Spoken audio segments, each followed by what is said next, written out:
साथियों नमस्कार, जोहार। जीटी रोड लाइव में आपका फिर से स्वागत है। मैं हूं अभिषेक सिंह। साथियों, आप कहीं भी चले जाइए, किसी भी सरकारी कार्यालय में चले जाइए, बीडीओ ऑफिस में चले जाइए, सीईओ के ऑफिस में चले जाइए, अंचल में चले जाइए, कहीं भी चले जाइए,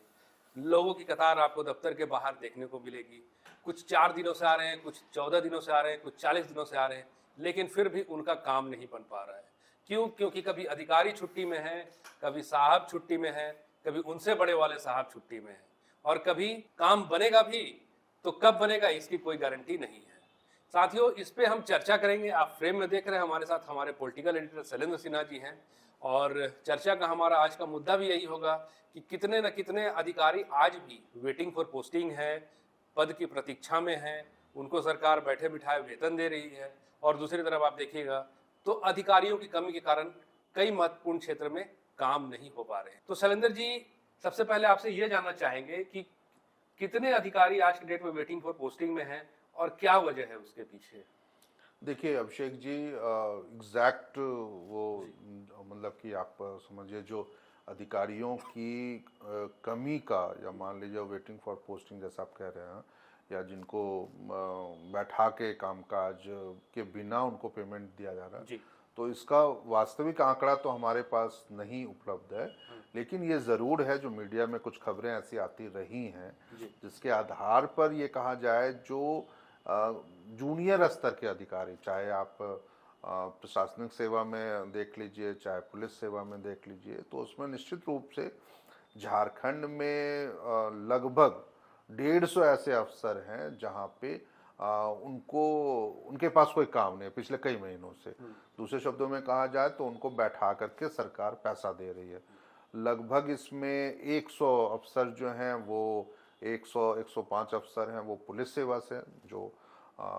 झारखंड पुलिस सेवा आप कह लीजिए, डीएसपी रैंक के अधिकारी हैं वो लोग, उनकी संख्या है इतनी। और लगभग 40 से 42 जो प्रशासनिक सेवा, झारखंड प्रशासनिक सेवा के अधिकारी हैं, उनको जो जिनकी नियुक्ति के शुरुआती दौर में जब उनकी नियुक्ति होती है तो फिर उनको जो पोस्टिंग दी जाती है तो वो एक पदाधिकारी। तो शैलेंद्र जी, हमने पिछले वीडियो में मतलब अपने जीटी रोड लाइव पे चर्चा भी किया था एक क्राइम को लेकर के कि किस तरह से क्राइम जो है वो बढ़ता जा रहा है, और आप कह रहे हैं कि 100 के करीब जो डीएसपी स्तर के पदाधिकारी हैं उनको वेटिंग फॉर पोस्टिंग में रखा गया। तो क्या ये आपको नहीं लग रहा है कि अगर वो होते तो कुछ ना कुछ तो इस अपराध पे जो है वो काबू पाने की कोशिश ये बिल्कुल बिल्कुल जायज, आप सही कह रहे हैं ये बात, और 100% मुझे लगता है जो हमारे दर्शक भी इससे सहमत होंगे। जो जब अधिकारी आपके पास उपलब्ध हैं और 100 की संख्या में, अब बहुत बड़ी संख्या होती है 100, और उनको यदि आप उनसे काम नहीं ले पा रहे हैं, उनको पोस्टिंग नहीं दे पा रहे हैं, उनको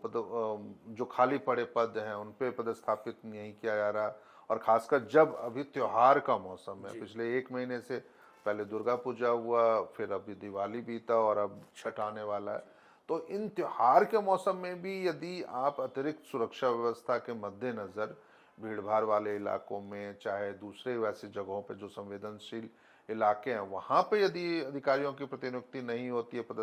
उनको नहीं तैनात किया जाता, और यदि घटनाएं होती हैं, तो निश्चित रूप से हमारे मन में भी और हमारे दर्शकों के मन में भी, आपके मन में भी ये सवाल उठते होंगे जो आखिर क्या दिक्कत है। हाँ, सिर्फ सुरक्षा व्यवस्था, बिल्कुल विधि व्यवस्था, सही कह रहे हैं आप, जो विधि व्यवस्था को लेकर के भी है। तो विधि व्यवस्था में तो आप दोनों पदाधिकारियों को आप उनकी सेवा ले सकते थे, उनके अनुभव का लाभ ले सकते थे, लोगों को बेहतर स्थिति आप संभालने को दे सकते थे। लेकिन वाकई ये बहुत दुखद स्थिति है, खासकर झारखंड जैसे राज्य में, जो पिछड़ा राज्य है, जहाँ पे संसाधनों की कमी है, सरकार के पास अपने अधिकारियों के लिए रिसोर्सेज की कमी है, उनके कामकाज का अभाव है। और वैसे में यदि आप 150 अफसरों को बिना तनख्वाह के, बिना तनख्वाह नहीं, बिना मतलब बिना काम के आप उनको बैठा के पैसा दे रहे हैं, तो ये झारखंड जैसे राज्य के लिए तो उचित नहीं, या किसी भी राज्य के लिए। क्योंकि देखिए, जो पैसा आप उनको वेतन के रूप में देते हैं वो टैक्स पेयर का पैसा, जो हमसे, आपसे, हमारे दर्शकों से जो आप टैक्स के रूप में लेते हैं, उनसे वो दिया जा रहा है, उनको वेतन दिया जा रहा है। तो ऐसे में बैठे बिठाए यदि आप करोड़ों रुपए इसमें सिर्फ वेतन मद में दिया और उनके बदले उनको कोई काम नहीं ले रहे हैं, देखिए आप समझिए ना, जो आप कैसे अभी हम लोग सड़कों पे देखते हैं, जो बहुत लोग डेली कमाने खाने वाले, रेजा कुली का काम करने वाले लोग घूमते रहते हैं। अब अंदाज़ा लगाइए, जो मतलब आप यदि उनको कोई काम नहीं दीजिए और उसके बदले में आप उनको 50,000, 60,000, 70,000, 1 लाख, 1.5 लाख रुपए की सैलरी दीजिए, तो ये जी। बड़ा नहीं, हास्यास्पद और स्थिति है देखिए ना, और झारखंड में। देखिए सिर्फ पुलिस व्यवस्था की बात नहीं करेंगे, विधि व्यवस्था में भी आप या फिर प्रशासनिक दृष्टिकोण से भी इस चीज को देखिएगा तो आज या जमीन के निबंधन के लिए, रजिस्ट्री के लिए कहिए, कई लोग म्यूटेशन का काम लेकर के कहते हैं कि हमारा कितने कितने दिन हो गए वो काम लटका लंबे, हुआ है सही कह रहे है हैं, ना। तो हाँ। ये भी है, कुछ प्रमाण पत्रों को लेकर के आप देख लीजिए, वहाँ भी बहुत देरी और बहुत समय लगता है। तो क्या ये भी एक, अगर वो जो पदाधिकारी है वो पदस्थापित होते तो कुछ तो फर्क पड़ता शैलेंद्र जी बिल्कुल इसमें। बिल्कुल, बहुत फर्क पड़ता, कुछ नहीं आप कह सकते हैं बहुत, क्योंकि कई जगहों पे, कई अंचलों में, प्रखंड कार्यालयों में स्थिति ऐसी है जहाँ पे बीडीओ हैं तो सीओ नहीं है, जी जहाँ सीओ हैं तो वहाँ बीडीओ नहीं है। यानी एक दूसरे के प्रभार में उन कार्यालयों को चलाया जाता है, जबकि कामकाज के नजरिए से देखिए तो दोनों बहुत अहम अहम है, खासकर प्रखंडों में जहाँ पे विकास कार्यों में, विकास योजनाओं से संबंधित चीज़ों के क्रियान्वयन में बीडीओ की अहम भूमिका रहती है। बहुत सारी योजनाओं में तो वो सीधे उनको ही रिस्पॉन्सिबल बनाया जाता है, जिम्मेदारी उनकी होती है। इसी तरह अंचल कार्यालयों में जो जिस जमीन की बात आप कह रहे थे, जिस जमीन संबंधी लोगों के कामकाज में, म्यूटेशन में हो, दाखिल खारिज करवाना, दूसरे अन्य चीज़ें, तो उसके लिए सीओ के लिए आप सीओ के पास जाते हैं। प्रमाण पत्रों को बनवाना हो, जी छात्रों के लिए हो, चाहे अभी मान लीजिए दूसरे अलग अलग कई तरह का आचरण का प्रमाण पत्र है, चाहे जाति प्रमाण जी पत्र है, तो उसके लिए आप सीओ के कार्यालय में जाते हैं। तो कई जगहों पर अधिकारियों की कमी से आम जनता ही परेशान है। जी। बाकी और देखिए किसी को परेशानी नहीं, अधिकारियों को कोई परेशानी नहीं, उनका कामकाज नहीं, हो जा और रहा है, प्रभार के भरोसे में चल जी, रहा है, तो और भी इसी देखिए ना पे कि जहाँ एक तरफ अधिकारी आपके पास पर्याप्त है जिनको आप बिठाए हुए हैं, और दूसरी तरफ प्रभार में बहुत सारे पद हैं, प्रभार में अतिरिक्त चल रहा प्रभार है। कहिए, बिल्कुल एक बिल्कुल। पदाधिकारी के पास दो दो तीन तीन विभाग के प्रभार हैं। तो ये क्या मतलब व्यवस्था की कमी कहिएगा इसको या क्या कहिएगा। नहीं, ये तो हम कहेंगे जो सरकार के स्तर पे सरकारी जो जो भी इन पूरे मामले को देखते हैं, विभाग जो देखता है, कार्मिक विभाग हो, चाहे मुख्यमंत्री के स्तर का मामला हो, चाहे ग्रामीण विकास विभाग के स्तर का मामला हो, तो उनके स्तर से ये लापरवाही नज़र आती है। क्योंकि देखिए जो अभी हम लोग आंकड़ा बता रहे हैं जो लगभग 150, उसमें यदि मैं उसके बारे में थोड़ा आपको बताऊं, अपने दर्शकों के साथ वो जानकारी जी साझा करूं, तो उसमें 42 झारखंड प्रशासनिक सेवा के ऐसे अफसर हैं जिनकी नियुक्ति जो है वो जेपीएससी के 7वीं से 10वीं वाली परीक्षा के तहत उनकी ट्रेनिंग पूरी हो चुकी है, उनकी तमाम वो चीज़ें जो है वो पूरी हो चुकी है, और उनको सिर्फ पदस्थापित किया जाना, तो उनको पदस्थापित आप नहीं कर पाए हैं अभी तक, तो वो खाली बैठे हुए हैं। इसी तरह जो डायरेक्ट सेवा में जिनकी डीएसपी के रूप में बहाली हुई है झारखंड पुलिस सेवा के तहत, वो वैसे अफसर 39 हैं जिनको आप नहीं वो पदस्थापित कर पाए, उनसे काम नहीं ले पा रहे हैं। इसी तरह लगभग 64 या 65 ऐसे पुलिस अफसर हैं जो 1994 बैच के, उनकी बहाली हुई थी जब संयुक्त बिहार था,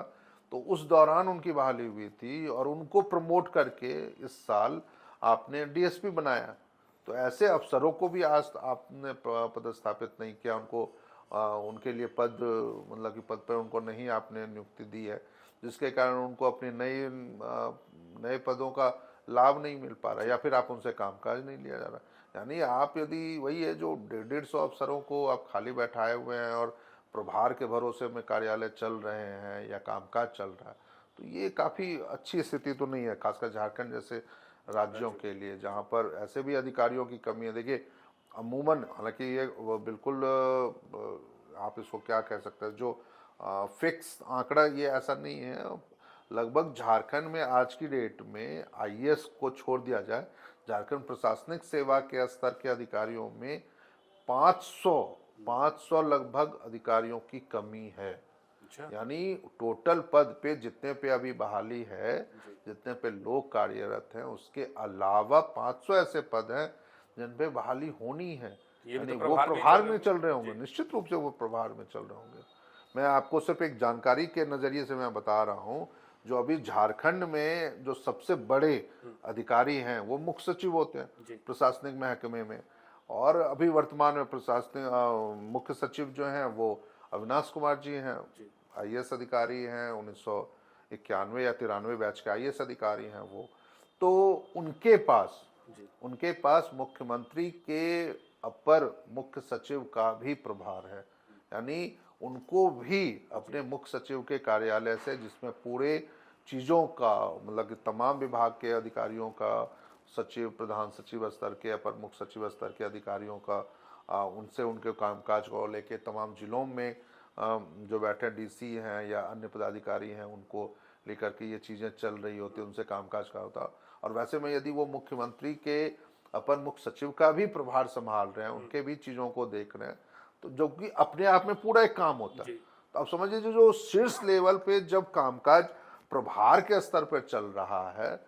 तो वैसे स्थिति में यदि निचले स्तर पे चल रहा है तो ये तो ठीक नहीं है। वो तो साथियों, ध्यान देने की जो जरूरत है, हमारा काम है सरकार को एक आईना दिखाना कि जनता जो है, जनता के टैक्स के पैसे से ही वेतन में योगदान होता है।